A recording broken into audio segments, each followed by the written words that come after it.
खून की पगडंडी।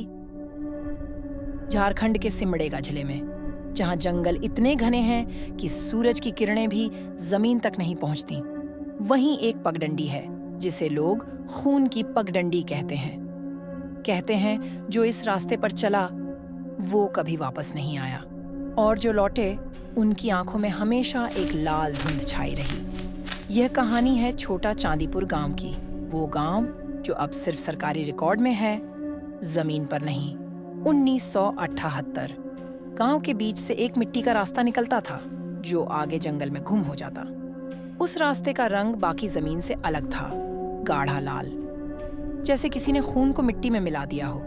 बच्चे वहां खेलने नहीं जाते थे और बड़ों की एक ही चेतावनी थी, सूरज ढलने के बाद उस रास्ते पर मत जाना। क्यों? कोई नहीं जानता था, बस सब डरते थे। लेकिन हर डर के पीछे एक आदमी होता है जो उसे तोड़ने की जिद रखता है। वो आदमी था कृष्णा, शिकारी, बहादुर और थोड़ा घमंडी। एक शाम दोस्तों से हंसते हुए बोला, अगर उस रास्ते पर भूत हैं तो मैं उनसे हाथ मिलाऊंगा। और वो चल पड़ा, मशाल लेकर, अकेला। सूरज डूब चुका था, हवा गीली थी, पेड़, छायाएं, सब कुछ जैसे उसके पीछे चल रहे थे। उसने मशाल उठाई, अंदर देखा, मिट्टी के ऊपर छोटे छोटे बुलबुले उठ रहे थे, जैसे जमीन सांस ले रही हो। मशाल की लौ नीली पड़ने लगी और उसी नीली रोशनी में उसे लगा कोई पेड़ के पीछे खड़ा है। उसने पुकारा, कौन? कोई जवाब नहीं, बस हवा ने फुसफुसाया, लौट जा। कृष्णा मुस्कुराया, मैं नहीं डरता। और अगले ही पल मशाल बुझ गई। अगली सुबह गांव वाले उसे ढूंढने निकले। जंगल चुप था, बिल्कुल चुप, और पगडंडी के बीचों बीच पड़ी थी एक आधी जली मशाल। मिट्टी अब लाल नहीं थी, वो काली पड़ चुकी थी। कृष्णा कभी नहीं मिला। कुछ हफ्तों बाद गांव में अजीब चीजें होने लगी। रात को बकरियां खुद ब खुद खूंटे से छूट जाती, दीवारों पर उभरते हाथों के लाल निशान, और हवा में गूंजती वही आवाज, चलो लौट आओ। तभी एक बूढ़ी औरत, मदनी दाई माली, बोली, वो पगडंडी फिर से जाग गई है। सब हैरान। उसने कहा, हर 30 साल में वो रास्ता एक दिन मांगता है, एक जान, ताकि जंगल का सन्नाटा जिंदा रहे। कौन सी देन? किसी ने पूछा। उसने बस कहा, खून की। 2004 में कुछ कॉलेज के स्टूडेंट्स वहां डॉक्यूमेंट्री शूट करने आए।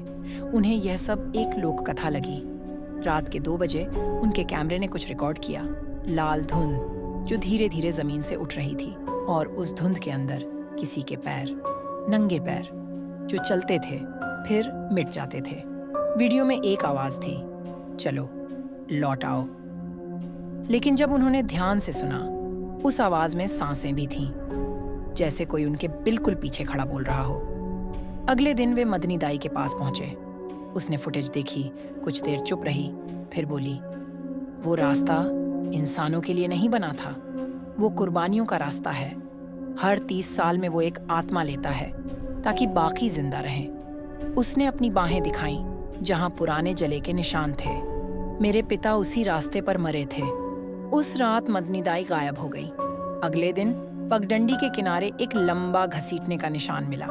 जहां वो खत्म होता था वहां मिट्टी सबसे लाल थी। वहीं पड़ी थी एक बूढ़ी औरत की चप्पल, बस वही, कुछ और नहीं। 2015 में उस गांव का नाम सरकारी रिकॉर्ड से हटा दिया गया। अब छोटा चांदीपुर किसी नक्शे पर नहीं है, लेकिन सिमडेगा के ड्राइवर आज भी कहते हैं, अगर आप रात में उस रास्ते से गुजरें और बारिश शुरू हो जाए तो मिट्टी पहले भूरी होती है, फिर लाल और फिर काली, और हवा में फिर वही फुसफुसाहट उठती है, चलो लौट आओ। कभी कभी सड़क किनारे एक लड़की दिखती है, नंगे पैर, गीले बालों के साथ। वो कुछ नहीं कहती, बस हाथ उठाकर इशारा करती है, उस तरफ मत जाओ। लेकिन अगर कोई रुक जाए वो मुस्कुरा देती है और अगले ही पल गायब हो जाती है। कहते हैं हर जंगल का अपना भूगोल होता है और हर भूगोल की अपनी कीमत। बरमोड़ी के ढोल से लेकर सिमडेगा की इस पगडंडी तक शायद ये सिर्फ लोक कथाएं नहीं, बल्कि वो बलिदान है जो इंसानों ने अंधेरे को दिए। अगर कभी आप किसी रास्ते पर जाएं और मिट्टी लाल दिखे तो याद रखिए, वो रास्ता आपका नहीं है।